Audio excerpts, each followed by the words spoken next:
In my classrooms, I tell the students from the back, I said, so you don't fall asleep, why don't you come closer? But it's, here I can't do this. Welcome to the Whaling Museum.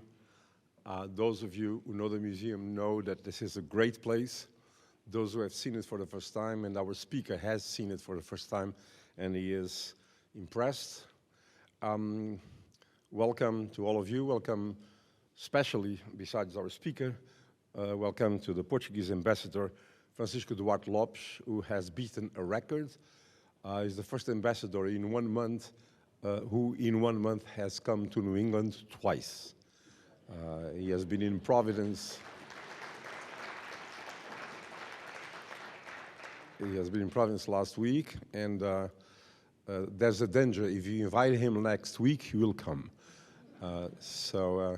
And I actually told some member of, from the regatta was Donaldo Rey, who's involved in a member of our Portuguese committee, about the regatta, and I said, yes, invite him, and you join a regatta, as long as the regatta is not in the winter, because New England winter is, you know how it is. So welcome, it's a pleasure. This is the Lusophone Portuguese lecture series organized or coordinated by the Portuguese Advisory Committee of the University of Madeira Museum.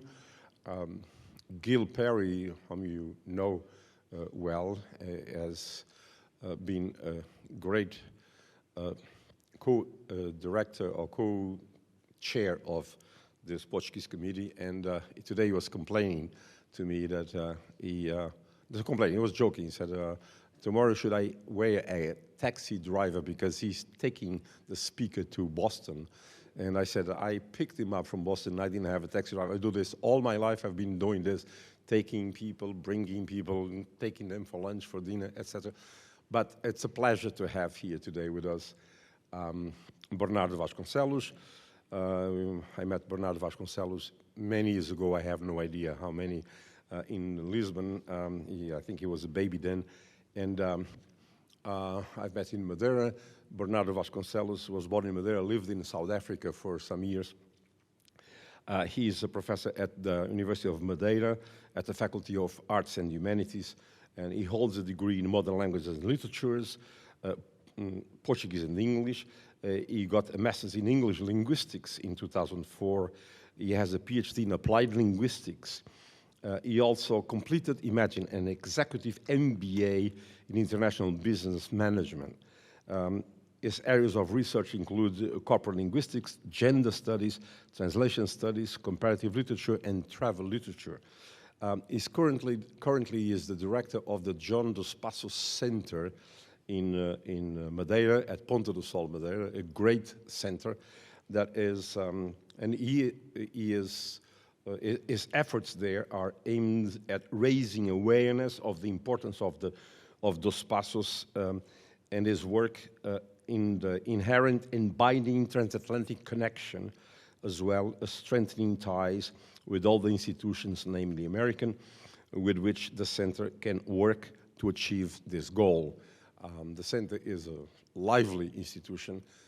He has been quite a dynamic director, and is finishing a book. He's finishing a book on John Dos Passos that will be published in Portuguese and English. So we will learn a lot more from the book than what we will learn today about John Dos Passos from his talk, because his talk is going to be shorter than my introduction. Don't worry about it. I was told that there's a couple here with someone who knew John Dos Passos when he was young, so we'll hear from them afterwards. The world is small. So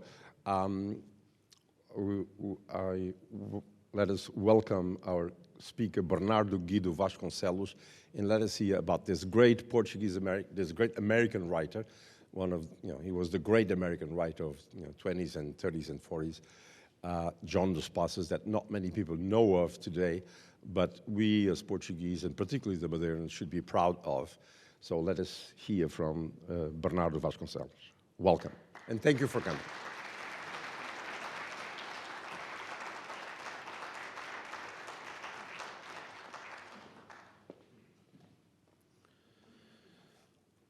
Well, thank you, Professor Onésimo, for this most kind introduction. Mr. Ambassador for Portugal in Boston, Mr. Francisco Duarte Lopes, Ms. President of and CEO of the New Bedford Whaling Museum, Ms. Amanda McMullen, Excellencies, ladies and gentlemen, colleagues and friends, good evening to all, and thank you very much for being here tonight. I have been warmly welcomed since my arrival in the US, and I hope to live up to the expectations created around this talk.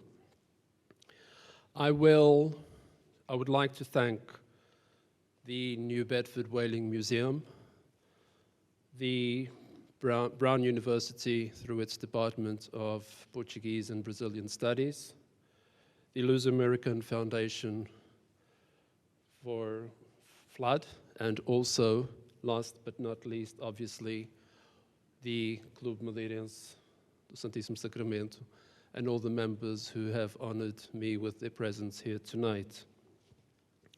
My talk will be divided in two parts. In the first part, I will address John Dos Passos as the man and the writer. And in the second part of my talk, we will have a closer look at John Dos Passos' Portuguese heritage and his special link to the island of Madeira.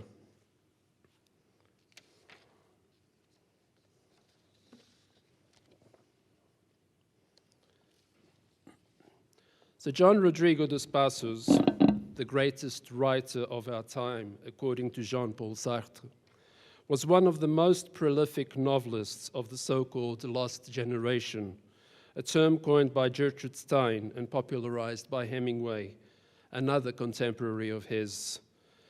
Was born on January 14, 1896 in Chicago, Illinois. Grandson of a Portuguese immigrant from Madeira with origins in Ponta do Sol, he was and is known, above all, for his USA trilogy, which earned him the reputation of a social historian and radical critic of the American way of life, despite the undoubted value of his work as a whole. Having been brought up between Europe and the US, mainly Brussels and Belgium, but also England, in what was commonly termed as having been a hotel childhood, Dos Passos enrolled in Harvard College in 1912, having graduated cum laude in 1916. However, before entering college, his parents arranged for him to travel with a private tutor on a 6-month tour of France, England, Italy, Greece, and Southwest Asia to study the masters of classical art, architecture, and literature. This was to set the scene for a life of travels, having begun as an infant. Dos Passos was to be a well-traveled man, a citizen of the world, having visited 36 different countries and crossed the Atlantic by sea and air 40 times during his lifetime. He, like many of the writers of his generation, volunteered in Europe during the First World War as an ambulance driver for the French service in Norton Harges. This experience and the inherent shock of being up close and personal with the cruel and violent world, as reflected in his early works, notably his bitter anti-war novel, Three Soldiers, published in 1921. His frequent trips to Europe, namely Spain, and to other countries as a correspondent in the post-war years, gave him an expanded historical sense and sharpened his social perception. They also led, at this stage of his life, to the confirmation of his sympathies with the more radical vein. And it was at this point in life that he was part of the New Masses magazine. His next literary success, the novel Manhattan Transfer, 1925, confirms his transition from early subjectivism to a broader, more objective realism. In a modernist narrative technique, which would become even more pronounced in the USA trilogy, through which the lives of more than a dozen characters parade between oscillations and impressionistic features, the work conveys a look at a Manhattan that presents itself merciless, but at the same time full of life and restlessness. In 1929, Dos Passos married Katie Smith, who had bought a small house in Commercial Street, Provincetown, Massachusetts, with her brother Bill. And from 1929 to 1947, Catherine and Dos Passos divided their time between the former Arequipa cottage in Provincetown and a farm in Warsaw, Virginia. Catherine was herself a writer and the co-author with Edith Shea of Down Cape Cod, published in 1936.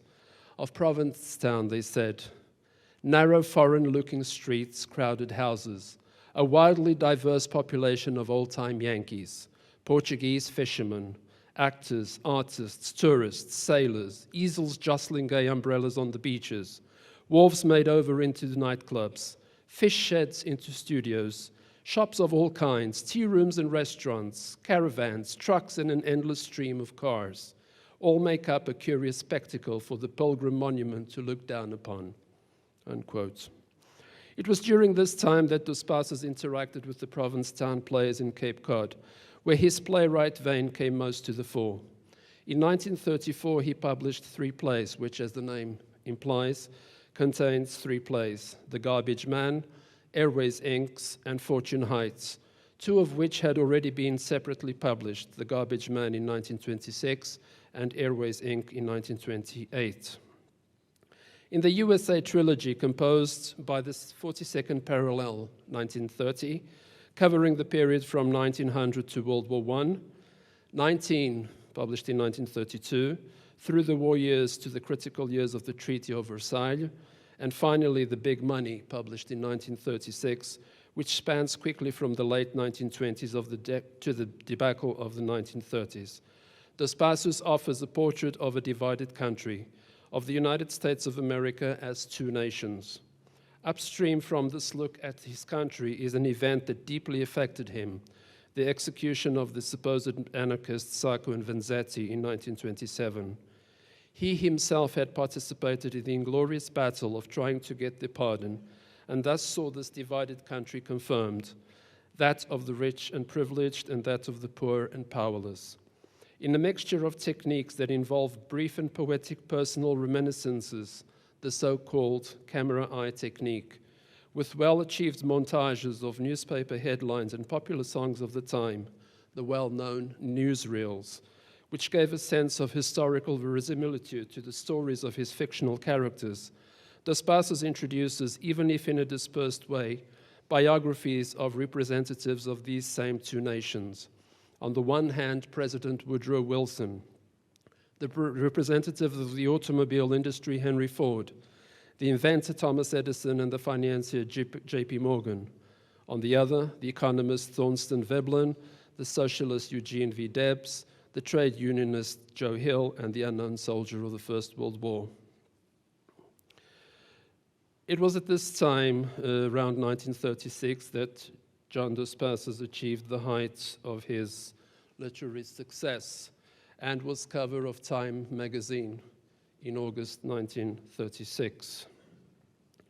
Years later, he also adapted with Paul Scheer his USA, which resulted in the drama text USA, a dramatic review, 1959, which premiered on stage for the first time at the Martinique Theatre in New York City on October 28, 1959, and had another 256 sessions, with just 3 actors and 3 actresses taking turns in 30-odd different characters in a bare backdrop and raw light. He brought his highly regarded USA trilogy to life on stage. Just to show you that we blew up the cover of Time magazine and have it at the center, John Dos Passos Cultural Center. And this was put up on the anniversary of John Dos Passos' death on 28th September last. This is an area which is, we can talk about it later, which is where the digital nomad working space is situated. So it's also a way of making digital nomads visiting us aware of the writer. The USA trilogy was followed by another District Columbia comprising Adventures of a Young Man in 1939, Number 1, 1943, and The Grand Design, 1949. It is less ambitious than the USA and hints at the growing disillusionment with radical politics, the labor movement, and the New Deal liberalism.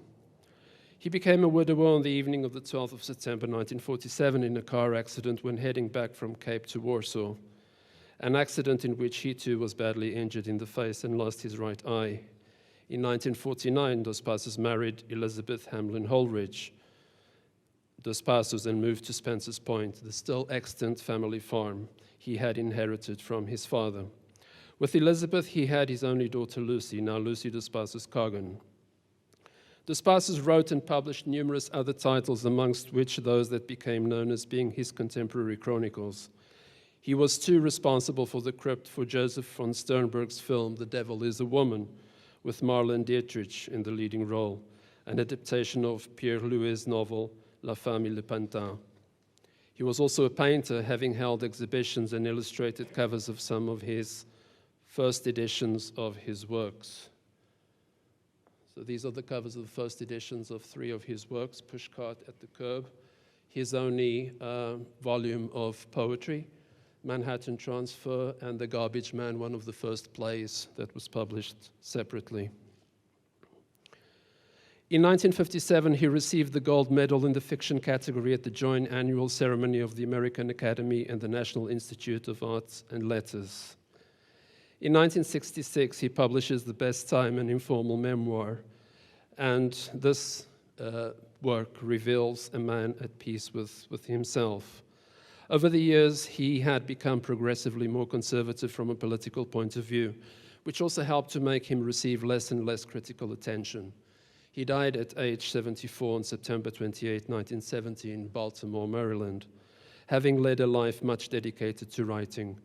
He left a legacy of 48 works published in his name between 1920 and 2007, 41 up to the date of his death, the last of which was the Portugal Story, 3 Centuries of Exploration and Discovery, published in 1969, and 7 works posthumously.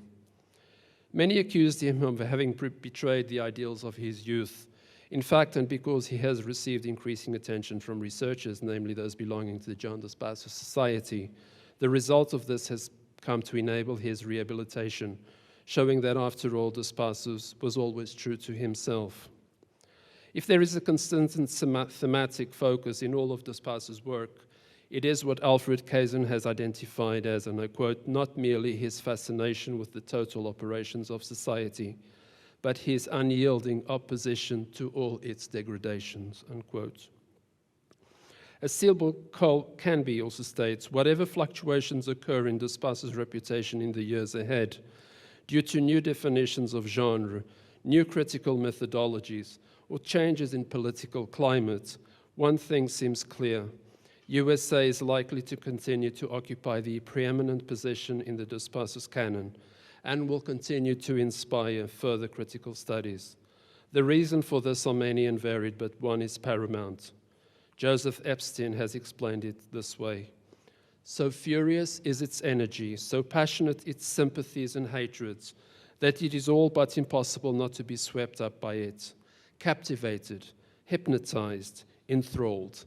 In later years, one may forget the characters and the working out of its 5 separate plots, but one never forgets its impact. It is the kind of book that changes people's lives. Now, moving on to John Dos Passos, the Portuguese heritage, I would just like to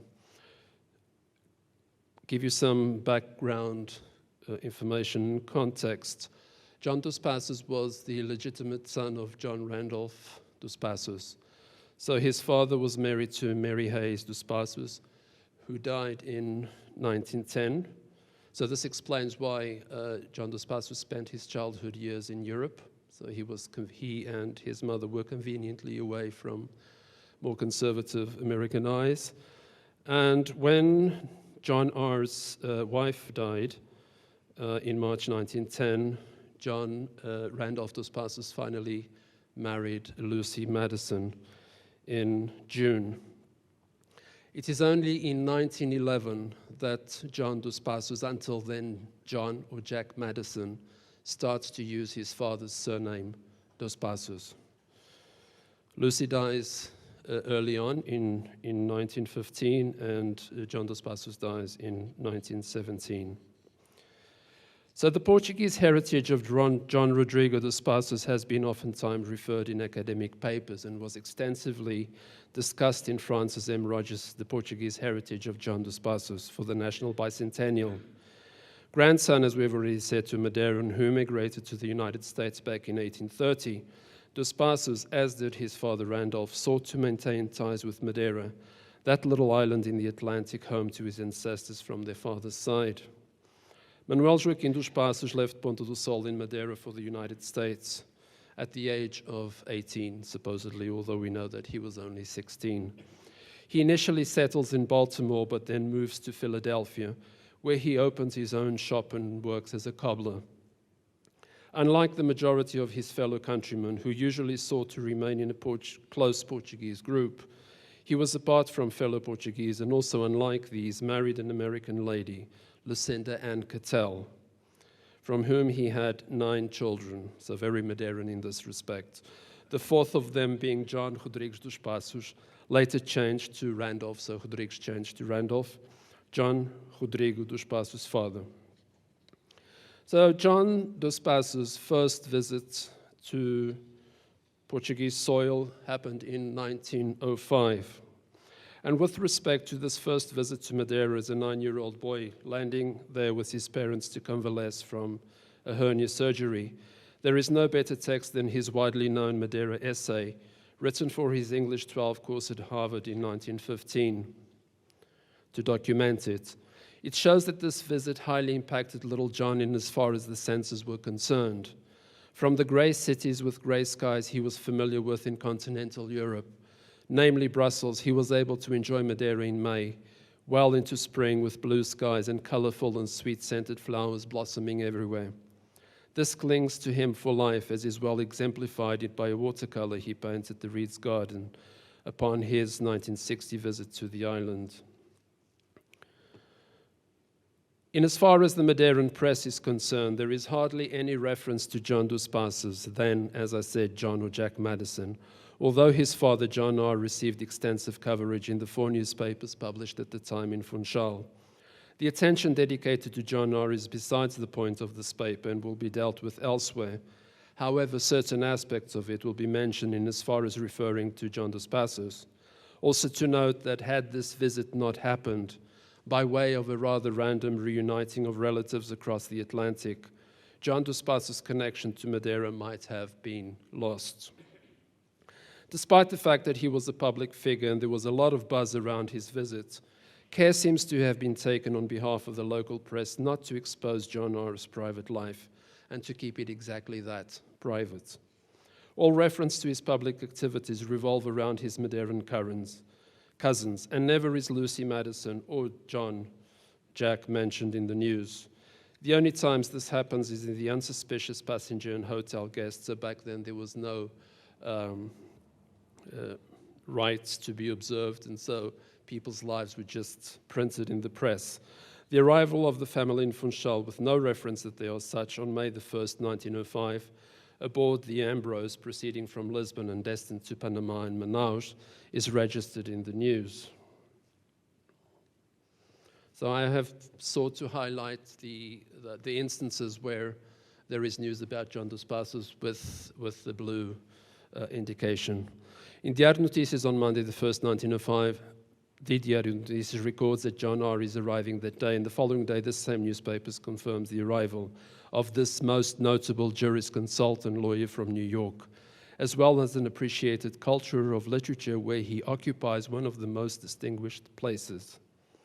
In the section for maritime movement with the listing of passengers arrived on May the 1st, of note that another passenger is listed between John R. Dos Passos and Mrs. Madison and Jack Madison. We know through the press that John R. visited the village of his father, Ponta do Sol, on May the 4th with his Madeiran cousins. They went by sea on the Azores. Coastal travel was the means in those days, as there were no roads. And the newspapers are also example of this. You can see all the ships running along the coast and to and from Madeira. This is recorded in Correio da Tarde and Diário Popular issue of that same day. The Heraldo de Madeira of the following day also reports this. The day's activities at the village are detailed in a correspondence report dated May the 5th and published in Diário Popular on the 9th, with the most, quote, the most important fact, which I will now narrate, is certainly the visit to our village of this eminent jurisconsult and important North American millionaire, the distinguished son of our countryman, Mr. Manuel Joaquim dos Passos, unquote. It was reportedly a grand reception and quite an event for locals, as equally confirmed by the Correio da Tarde of May the 9th. John R. thus spent a day at the village, visited the Dos Passos villa and the local church, having left money for the poor of the parish, as is also documented in the press. There is no evidence that Jack Madison accompanied his father on this trip, and it is hardly likely so, as he was convalescing. However, on his 1960 visit, as will be referred later, he does tell his daughter Lucy that he had visited the Dos Passos villa with his father. The other two instances where Lucy Madison and Jack Madison are mentioned in the press are in the visitors list under the Reed's Palace Hotel. With reference to the departure from Madeira, there are various accounts in the passenger lists of a few newspapers and on different days, with the indication that on Tuesday, May 9, 1905, quote, Mrs. Madison and son had departed on board the English steamer Carisbrooke Castle to Southampton, and that Mr. John R. Passos had departed to Lisbon on a German steamer Heidelberg. So they had arrived together, but they left separately. On the day of John R.'s departure, May the 10th, an extensive article is published in the Diário Popular detailing the Dos Passos family history and how this visit to Madeira had come to be. So the headline is the Dr. John R. Dos Passos, son of a Madeiran, considered one of the most notable men of the great North American Republic, the first to visit his father's homeland, how the Passos and Teixeira families learned of the existence of a millionaire relative. So it is in this article that we learn how John R. ended up visiting Madeira after all this time. Of note that owing to the intense maritime traffic between, and this is just a curiosity, between Europe, Africa, North, Central, and South America, calling it Funchal, between 1905 and 1906, the Heraldo de Madeira had an English edition, which it termed Special Edition for Passengers and of Steamers, calling it Madeira. So giving news of cables, so news of the world, and also with the section on what to do with Madeira and what to find and what to buy. To illustrate the connection to Madeira, relatively long after the 1905 visit, John R. wrote to his son John in early December 1916 about the bombardment of Funchal by the Germans on December the 3rd, stating, and I quote, "As you know, I have many friends and relatives there," so there being Funchal, "and I am very anxious to know the details." Moving on to the 1921 visit, although Dos Passos did visit Portuguese mainland in 1919, I'm concentrating specifically on the 1921, on the visits to Madeira. In 1921, in relation to the second call to the island of Madeira on March 29, 1921, with E. Cummings as a travel companion, there is even less to say by his pen, and because it happened on account of a layover of the Mormugão on its way from the US, so New Bedford, precisely in their case, to Lisbon, there is equally no reference to them on the passenger lists, which only mentioned disembarked passengers. As they were moving on to Lisbon, they were amongst the 288 passengers said to have been in transit. In its edition of March 3rd, 1921, the Alvorada Diária, a Portuguese newspaper published in Boston, there is an advertisement announcing the voyage of the Mormugão, Transportes Marítimos do Estado, to leave the USA between the 15th and the 20th of March. So this is taken from the newspaper published in Boston. The Mormugão's passage through Madeira is signaled in the Comércio de Madeira of March 27, with the Diário Notícias and the Diário de Madeira giving account of this on the 30th. In the best times of a crossing, so best times, the informal memoir I mentioned a while ago, of a crossing that took 3 weeks in total aboard the SS Mormugão, the Holy Roller, as Dos Passos called it, in a letter to Ramsay Marvin written on board.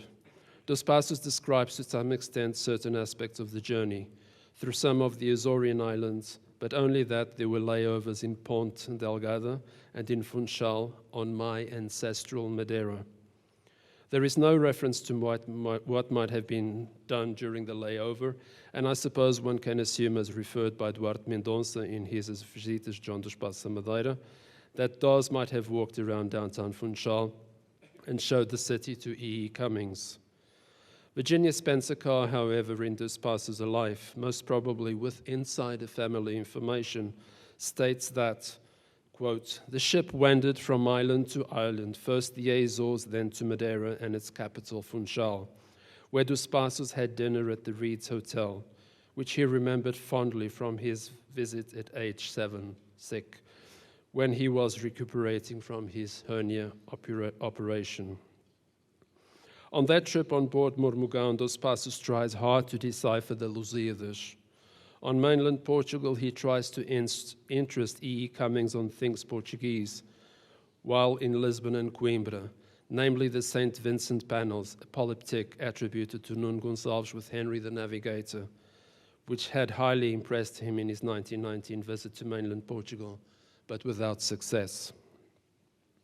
We now move on to 1960, so almost 30 years after this 1921 stopover at Funchal, the newspaper Voz da Madeira on January the 10th, 1950, accounts for an article about John Dos Passos relating to an interview that the prolific author had given to a Brazilian newspaper in which he stated, quote, I want to return to Madeira to show my daughter the island, and I will visit Ponta do Sol where my grandfather worked as a shoemaker. Unquote. The simplicity of Dos Passos and the reference to the humble origins of his grandfather merited the following comment from the journalist, quote, a curious and significant example for so many who at times want to hide the modesty of their ancestors, unquote. This promised visit does in fact take place about 10 years later. The Diário Notícias, in its edition of July 12, 1960, reports via correspondent in Lisbon that Dos Passos is already to be found there, awaiting transportation to Madeira, where he will be coming on a pilgrimage of nostalgia, my translation to a romagem de saudade in Portuguese. Reference is made to the fact that he had recently received homage in Brazil by his friend Gilberto Freire, and attention is called to the interesting fact that he is son to the great American lawyer John Dos Passos, also of the Morgan House, which had been financing European states in time of crisis for over 75 years. He too, son of the Madeiran Passos from Ponta do Sol, who had gone to America in search of fortune. Dos is said to be, and I quote, one of the most renowned writers in the English language. His works are primarily essays on American social life in our time, without descending into the sickly realism and pathological novels of the modern French school, or of the realist literature of the Italian school. His books are a name for themselves, especially for the new technique in the elaboration and effabulation of the novels in which he informs his essays. For this reason, they are translated into most European languages, unquote. On July 16th edition of Diário Notícias reports that Dos had referred to the Diário de Lisboa that it was still not too late to be interested in things Portuguese.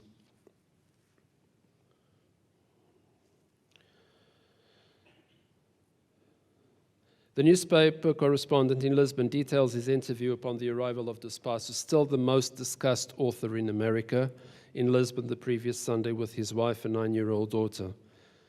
Dos Passos, and I quote, Dos Passos is kind and speaks in a mixture of languages, Portuguese, French, Spanish, and English, cutting the words with smiles and the occasional evasion. Questioned, he speaks for the reason for his visit to Portugal, it being to visit Madeira, of his interest in Portuguese history and literature, and also of his works, which are his children, and a little and a lot of himself. The interview also covers Brazilian literature, and naturally the writer's involvement in the political and social problems of his time. The writer, he is said to have stated, cannot fail to be linked to the political and social activities of his time. This does not mean, however, that he has to be affiliated with this or that party. His position must be one of presence for the valorization of man.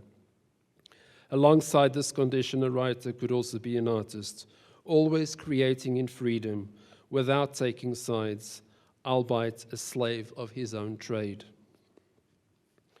The Diário de Notícias of Sunday, 17 July 1960, announces the arrival of the ship Mozambique on that day, and in fact, the next day newspaper reporter John Dos Passos, who had arrived in Madeira the day before, had told a reporter on a walk in the outskirts of the city that he had a project for a book of essays in Portuguese culture. John Dos Passos is said to be carefree and affable, as is typical of Americans, and of being proud of his Portuguese ancestry, as a true Portuguese would be. He apologizes for not speaking Portuguese, and the conversation covers his work, references to mid-century, to the fact that his works were translated in Brazil but not in Portugal, and also that negotiations were underway for a translation in European Portuguese.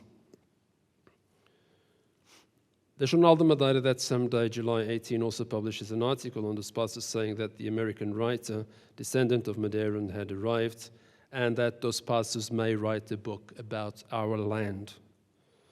With an introduction on World War I and the Americans abroad, with reference to values and reasons for writing, somewhat along the lines of the interview that he had given Diário de Notícias, the article then concentrates on Dos Passos and the brief encounter in his company. Described, quote, as a tireless traveler, as tireless as his literary labor has been, a valuable and extraordinary document of our restless age of upheaval and uncertainty, and the bitter effects of human alienation from the tragic hours of this century. Dos Passos is described as a tall, strong, grey-haired man, an affable person, with a frank and open smile that lights his face as he speaks. In an interview with the Belfranja newspaper correspondent in Lisbon, and in an extension to this piece, we learned that for Dos Passos, Madeira is, quote, one of the most beautiful lands he knows, an ideal place to live. He is coming so as to rest and undergo a cure of the spirit, and perhaps to collect material for another book. About Portugal, he thinks of it as an admirable country, and in relation to Madeira, he further states, well, Madeira is a different case. It's been many years since I visited it, and I keep memory of it. How would I put it? Perennial, perhaps. Madeira is extraordinarily mild. I've traveled a lot, and I've never found anything like it. When asked if he planned to write something about Madeira, Dos Passos replied that, although just visiting, it may be that he would collect material for a book. Everything is possible, and I'm a writer. The much-anticipated visit to Ponta do Sol is highly publicized. The Diário de Notícias of July 19 highlights that the Municipal Council of Ponta do Sol will honor the writer John Dos Passos the following day. The invitation has been made in person by the mayor, accompanied by Dos's cousins, at the Reeds Hotel, where they were accommodated in the Churchill suite. Equal note is given by the Jornal de Madeira of that same day, stating that the American writer John Dos Passos will be honored by the municipality of Ponta do Sol. On Wednesday, July 20, 1960, the day of the reception at Ponta do Sol, the Jornal de Madeira gives note that writer John Dos Passos returns to Lisbon on Saturday. The next day, the Diário de Notícias gives a thorough account of events at Ponta do Sol the day before, where Dos, accompanied by his wife, Mrs. Elizabeth Hamlin Holridge, and his daughter Lucy, then 9, were joyously received. Boxed in the repeated lines framing the text, John Dos Passos in Madeira, you can see it framing the text on top. Pilgrimage of nostalgia for John Rodrigo dos Passos, who was yesterday in Ponta do Sol, where his grandfather was born. The great writer did not hide his emotion at the captivating tributes he received. The very long text, with sections in 3 pages, includes references to the luncheon the distinguished visitors had had with relatives at the house of the ancestors. The formal session at the town hall took place at 4 p.m., with a transcript provided in the newspaper of the mayor's formal speech and the impromptu speech of others. John Dos Passos' words of thanks are also recorded. Of these highlights to the following, and I'll just concentrate on the mayor of Ponta do Sol. The great Pontosolense family is gathered in this hall of so many traditions in order to honor the eminent American writer John Dos Passos, who gave us the great pleasure of visiting the land that served as the birthplace of his ancestors. And for this day to be marked in Pontosolense history, the council decided to place in the house where the ancestors of Mr. John Dos Passos, and which today belongs to the heirs of Dr. Bernardo Peter, this inscription: "In this house were born the ancestors of the eminent American writer who visited this municipality on July 20, 1960. Tribute from the town council." And this plaque is still on the wall of the villa, which is now the John Dos Passos Cultural Center. At the end of the ceremony, John Dos Passos was offered 2 copies of the book Ilhas de Zarco and visited Vila Passos, the house of his ancestors on Rua Príncipe Dom Luís, where the plaque was placed.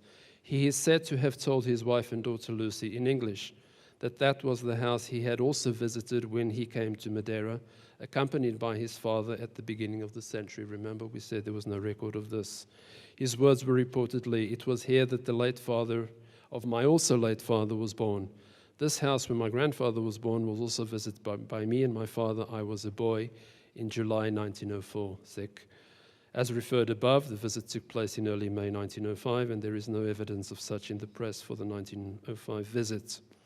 The day's celebrations ended with an exquisite tea which took place in a distinguished environment at the Club Recreativo Pontosolense. A thorough account of the Ponta do Sol celebrations is equally given by the Jornal de Madeira on July 21st under the headline "Ponta do Sol Municipal Council paid a friendly tribute yesterday to the North American writer John Dos Passos, whose elders were born at that parish." Mostly covering all the aspects also highlighted in the previous news clip that we mentioned, the newspaper provides a more substantial transcript of Dos Passos' words, which I think are worth listening to. "President of Ponta do Sol Municipal Council, ladies and gentlemen, I'm sorry I don't speak my parents' language as I wished. As you know, my grandfather left Ponta do Sol more than a century ago. It is thrilling for me to be received with such kindness and consideration. I can't help but feel embarrassed for not talking to you in Portuguese.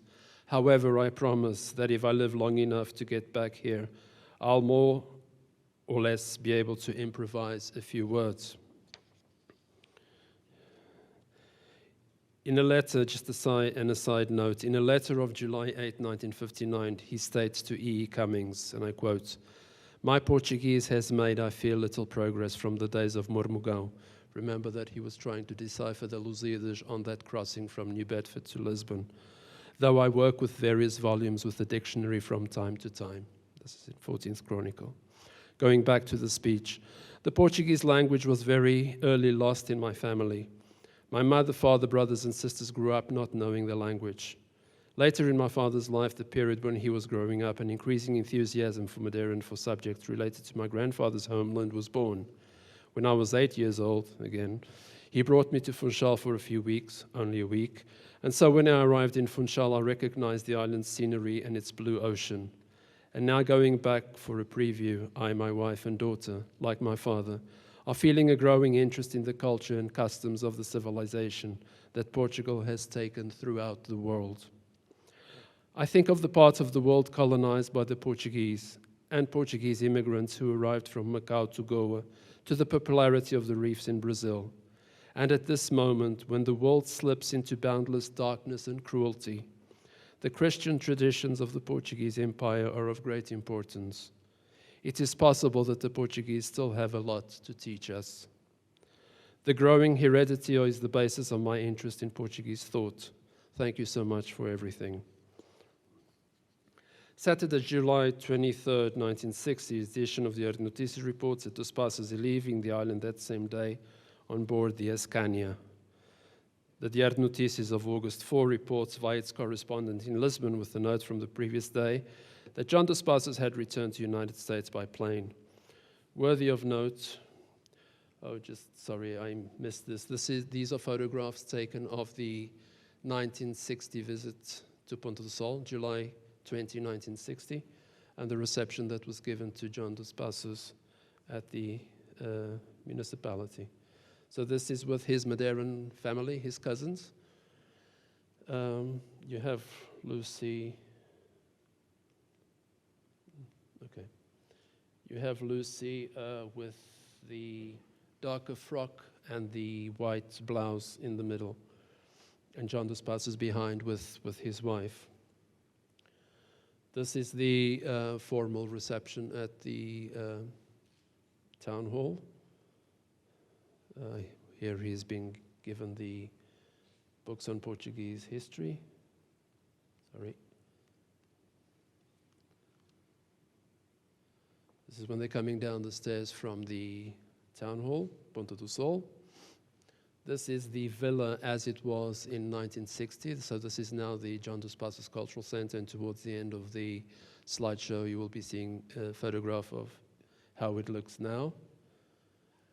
This was the tea which was served with family and relatives. Okay, and so this is the article published in Diário de Notícias, August 22, by the pen of José Paulo Carmo, a member of the Portuguese Writers Association, who also specialized in American literature, giving account of his speech during an event held at the Portuguese Writers Association in Lisbon that Dos Passos attended after leaving Madeira. Paulo Carmo proceeds to a series of considerations regarding the social makeup of America, the role of migration, and how Dos Passos took this into account in his works, and how this impressed European writers. He states, quote, "What impressed European writers most was, I think, precisely your ability to portray individuals as paradigmatic of groups, a portrait that factually presented as many different characters as necessary to give the reader a sectional view of contemporary society. This sectional view was more properly an ethical self-accusation than a rhetorical denunciation. And so its influence on European writers in general could hardly be exercised in the same way as that carried out by other American novelists, whose methods were of a very different kind, let us say more simply defined, either in the naturalistic category or the psychological current." Regarding Dos Passos' role as a writer, he states, quote, "I dare say that it is in the pursuit of the subjective of thinking lucidly against the oceans of lies, and even more so against the haze of half-truths that confuse those confident enough to accept words at face value, that your books are priceless. The old world and the new world, the past and the future, are intertwined in John Dos Passos. It is here and now, in our present, that he is welcome." Echoes of this visit to Madeira also reached the Portuguese community in the United States. The Diário de Notícias, a Portuguese newspaper published in New Bedford, Mass., reports on July 15 that the writer John Dos Passos arrived in Lisbon, and about 2 weeks later, on July 27, this same newspaper reports that John Dos Passos was homaged in Madeira Island. In addition to the information provided by the local press, we are fortunate and privileged to be able to retrace the family's step during the 1960 visit via access to the entries of Elizabeth Dos Passos' diary, kindly made available by Lucy Dos Passos Cogan. In 1961, Dos Passos received the Peter Francisco Award from the Portuguese Continental Union. At the ceremony, he remarked in his modest way that his ignorance of Pedro Francisco was only matched by his ignorance of many other things Portuguese. And he added, "That's something I hope to remedy before I die." He was not merely being polite when he asserted that the Portuguese tradition has a certain mildness about it, a lack of the racial and ideological fanaticism that has brought our civilization to the verge of destruction. The tradition deserved examination, he believed, and his personal feeling was that the more I study, the prouder I am of my Portuguese inheritance. Jumping to 1970, so the time of Dos Passos' death, it was sadly reported in both the Diário de Notícias as well as Jornal de Madeira.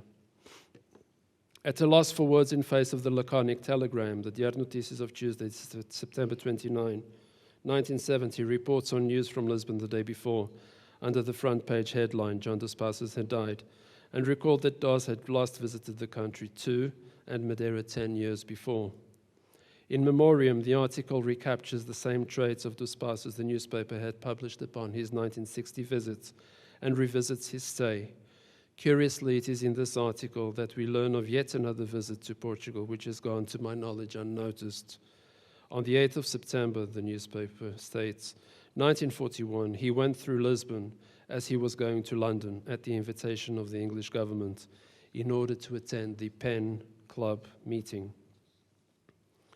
The Jornal de Madeira reports the passing of Dos Passos in its September 29 edition and provides a lengthy article with the following day providing details surrounding the circumstances of the writer's death. A detailed biography follows on this great man of letters, highlighting his work and connection made to Madeira. A final note for the Portugal Story, which had the best reception from critics.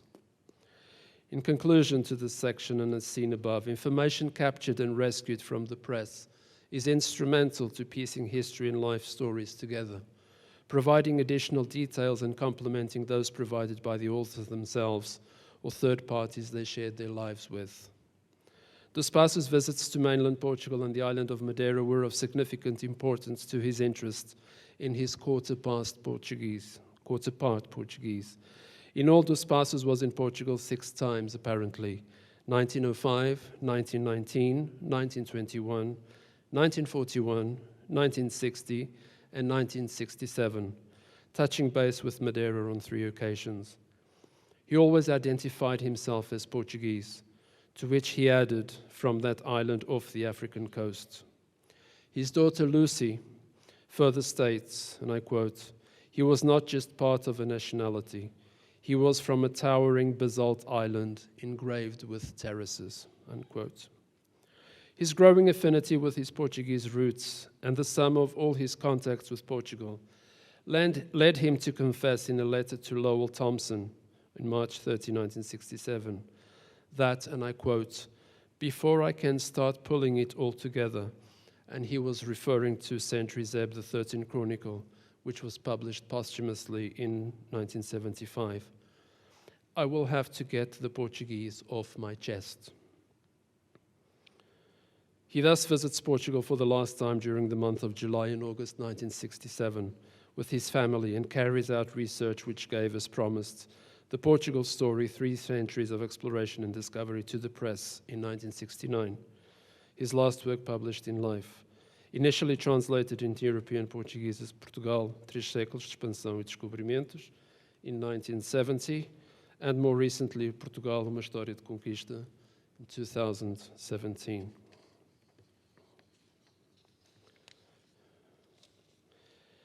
John Dos Passos' unbreakable bond to Madeira lives on, and we are particularly proud and honored to have such a renowned writer of Madeiran descent to pay tribute to.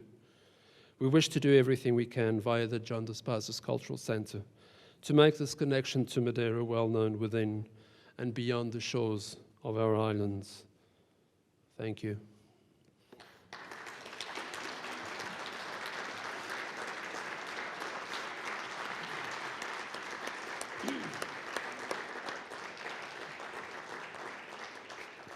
Thank you. So this is the Cultural Center, John Dos Passos Cultural Center, as it is today. Professor? Boy, and I thought I knew something about Dos Passos. Thank you very, very much. This was a wonderful talk.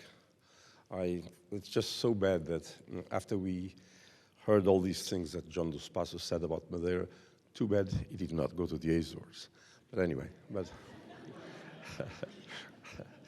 this is just a provocation to the Madeiran friends I have here and to my friend Bernardo. This was a wonderful talk. You all stayed, so I'm sure that you were like me, paying attention to every single sentence coming out from this lecture. We're going to have a short Q&A and microphone. Questions for Professor Vasconcelos? There's a mic here. There's a question there. Someone? I'm coming with Yeah. Professor, am I correct that Dos Passos graduated from Harvard College with E.E. Cummings? Sorry? Did he graduate from college at Harvard College with E.E. Cummings? Yeah, he graduated in Harvard in 1916, cum laude. Yeah. Any other questions? Yes? Could you just hold on for the microphone? That side. Do you have any reading recommendations from the author? Well, obviously his most well-known works and what he became well-known for are his modernist novels, Manhattan Transfer and the USA Trilogy. If you would like an entry point to the writer, then I would recommend that you start with The Best Times, an informal memoir, which will give you an overview of the best times of Dos Passos' life and a feel of the writer himself before you actually dive into the works. Modernists as they are, they have relatively loose plots, which some people might have some difficulty initially in following. It's not that it's difficult. It's just setting your mind to it, and then you but it's certainly worthwhile reading, obviously. But The Best Times, an informal memoir, and then Manhattan Transfer, and then the USA Trilogy. Obviously, all the other works which I mentioned are worthwhile reading if you're really into learning about John Dos Passos and his thoughts. Any other questions? John Dos Passos was a friend of Eugene O'Neill, as we heard, and of John Reed. Nobody knows about John Reed today. John Reed was a great American journalist who wrote the famous book, 10 Days That Shook Up the World, about the Russian Revolution. And they used to come to Provincetown every summer, and once I had a student whose grandmother was from Provincetown, and she remembers John Dos Passos hanging around with those wild writers from. But I heard today that there's a couple here, and there's a gentleman. Let us hear from him, who knew John Dos Passos in Virginia. This is a real small world. So there's someone here in the audience, and Bernardo de Vasconcelos told me about them. Could you give the microphone? Can you give us a few words from your experience? It's right over there. Thank you. Can everyone hear me? Good. Now, I'm 74 now, and Mr. Dos Passos died, as you were told, in 1970, and I was 22 then. I grew up on a property not far from his Westmoreland County estate, and my uncle actually farmed the estate. I think listening to the words of these gentlemen tonight and thinking about Mr. Dos Passos' life, because nobody there called him John. The adults called him Mr. Jack, and the children called him Mr. Dos Passos. But he had a great gift of, though he was this international celebrity, he could move among the people in this provincial rural community in a way that engendered a lot of respect by that community for what he was and what he represented. He had a great ease across the sort of cultural milieu of rural Virginia, and people like my family, my parents had been to college, but they'd never been to Europe until actually the 70s. But here they had among them this gentleman who traveled extensively. You saw the pictures of his daughter in Madeira. Well, I knew her in those days. And she was a pleasant girl, and she was able to fit into the community in Virginia also. So I think he was a gentleman of great grace at that point. And my memories of him are very pleasant. Do you have any questions? Thank you. What a wonderful testimony and note to have here tonight. Thank you very much. We're going to close this session with our beloved ambassador. But before that, I'll ask Bernardo to say a few words about the center he directs, and because he's trying to establish connections between his center and the world where there are connections with Madeira. Can you say, he mentioned at the end of his talk, he mentioned the center. We have a picture here, but could you please give us a few more tips about what you're doing and what your center wants to do, and then we will ask our ambassador to come and close this session. Thank you. Certainly. So I've been, so as you know, I'm faculty from the University of Madeira, but I've been in the mobility program for 2 years now at the John Dos Passos Cultural Center, with an aim to endeavor to boost its cultural activity, which thankfully we are succeeding despite the drawbacks of the period of the pandemic, and also to try to foster and establish links with institutions in the US or elsewhere that may lead to the dissemination of knowledge on John Dos Passos.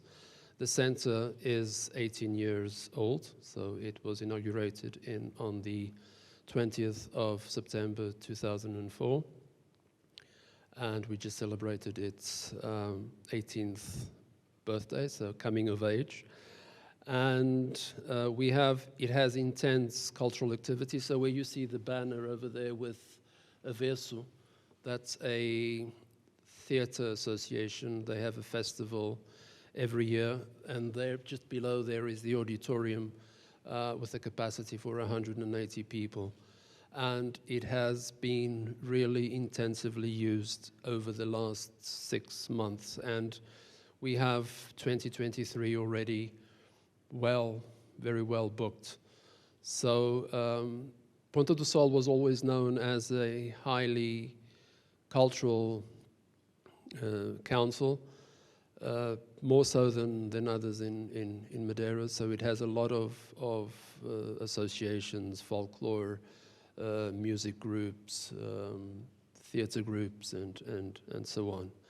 The center itself has a permanent exhibition on John Dos Passos, which I am now reworking. So I'm in contact with the University of Virginia, the library where they have the Dos Passos collection, and they will hopefully give us or let us have high-resolution photographs that we can, with which we can make the new permanent exhibition.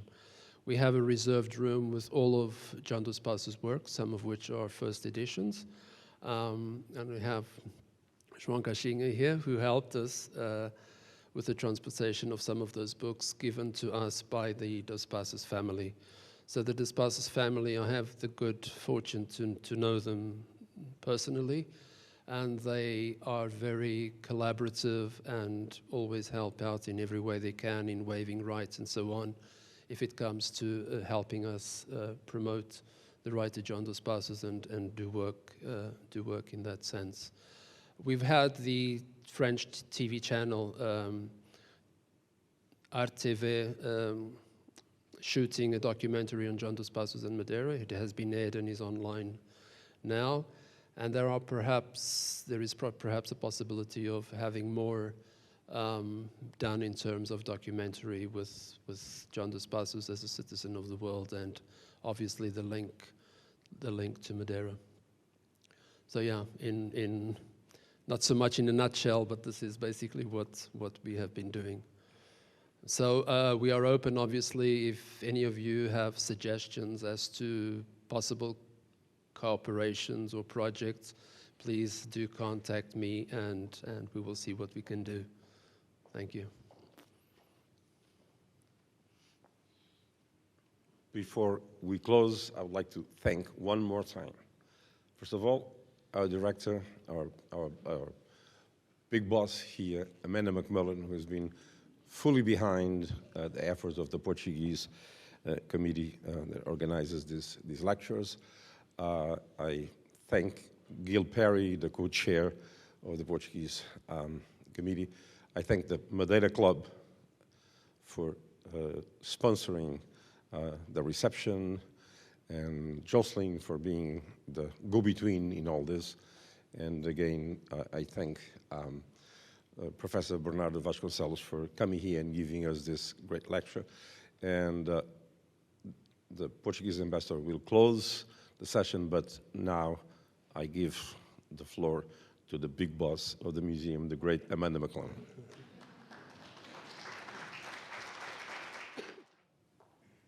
I was not expecting that, Onésimo, but thank you very much. We had an exhibit recently, so sadly it closed, on Domingos Rebelo, that was put together with a labor of love, I would say, with Onésimo and Rebelo's grandson, George Rebelo, who was extraordinary to work with. And we have a beautiful catalog as a result of it, and we would like to present it to you, Bernardo. Where did you go? He did the same thing I did, which is sort of hide. I didn't run away. I'm sorry. Oh, we have an exchange here, I think, going on. Sorry. There you are. Thank you so much. Thank you. Obrigada. Muito obrigado. Thank you. Okay. No, don't run away, you. Okay, I would like to leave this book, John Dos Passos' Biography and Critical Essays. It was put together as a follow-up of the 2006 International Conference in Dos Passos, which happened in Madeira, and which I had the pleasure of co-editing. And I would like to leave a copy of it for the library of the Whaling Museum. Thank you.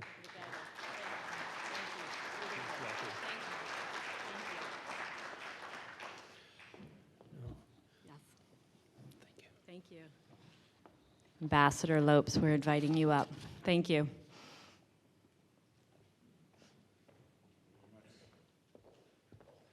Well, from my side, it's also a word of thanks to Professor Bernardo. Oh, sorry. Where should I press? No. Okay. It was only a question of height. Okay. From my side, as I was saying, just a word of thanks first to Professor Bernardo de Vasconcelos.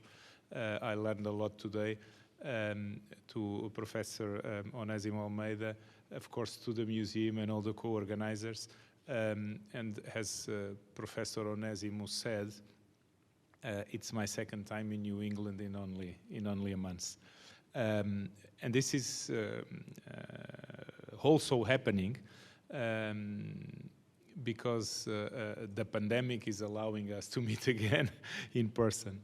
And one of the consequences of this bit better period, hopefully post-pandemic, is that we are restarting some of the events that my predecessor used to organize in Washington. And one of them that we are already starting to prepare for next year, around the 4th of July, it's the Taste to America event in Washington. And this we co-organize, the embassy co-organizes precisely with the regional government of Madeira, because the toast is with Madeira wine in memory of the toast by the founding fathers of the United States of America. So next time, and hopefully I will come again until then, but I would also like to see you all in Washington for the Toast to America with Madeira wine.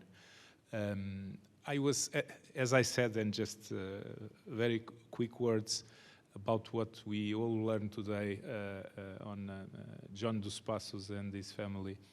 And the first note is, every time I hear about these great figures of the beginning of the 20th century, like John Dos Passos or Ernest Hemingway, I again think to myself that we should not keep on telling ourselves that we are living times that no one lived before, that these are times like no others. Look at their lives 100 years ago, what they were going through, the challenges the world was facing, and how impressive were their lives. And the second note is about how all of us who live abroad, who have experiences of live in other countries, always bring with us our roots. Here we have the story of a family, the grandfather that migrated, the father that was a famous lawyer, and then the grandson who was one of the best writers of his time. But again, when coming back to Portugal, when coming back to Madeira, he kept on feeling himself, even being a third generation, he kept on feeling himself a Portuguese and a Madeiran. This is wonderful, and I think it touches all of us that are in one way or the other living outside the places where we were born, or the places where from where our families are coming from. So again, thank you very much, and a pleasure to be here at the museum. Thank you.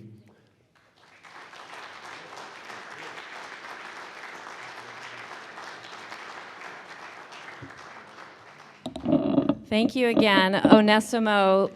Much thanks to Onésimo and Gil Perry, who are our Portuguese Advisory co-chairs. As I had mentioned, there are, in 2023, get ready, because there are going to be 3 more Portuguese and Lusophone World Lecture Series coming to you.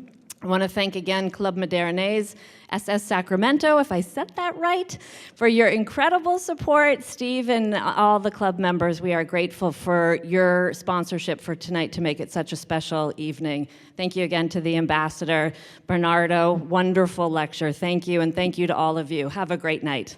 Thank you.